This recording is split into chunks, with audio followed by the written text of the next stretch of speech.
bắt video rồi ta lên một bột học một con này ơi một bột ơi một bột chặt một bột chặt một bột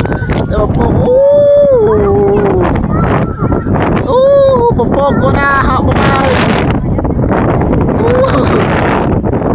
gạ nè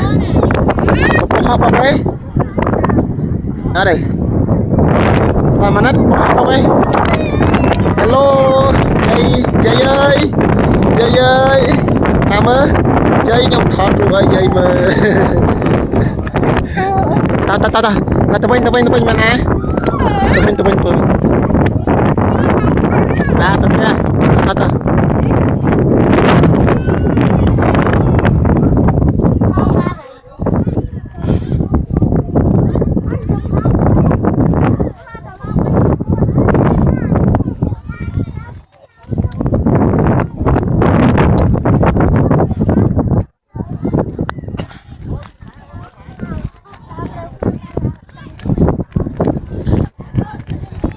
lớp nông cô sekarang mau pilih nông cô á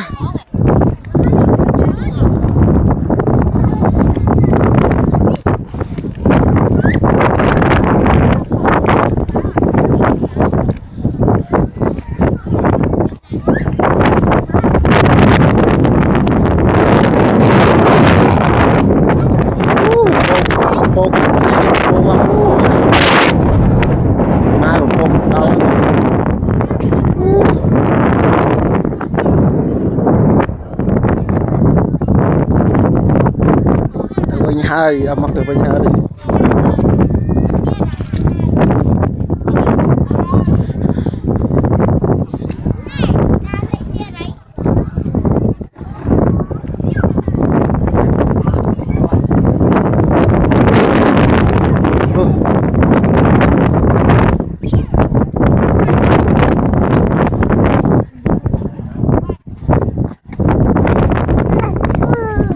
dạ ê tê lịch bồ cô dạ ê dây dòm tê lịch bồ cô dây dây bạt ơi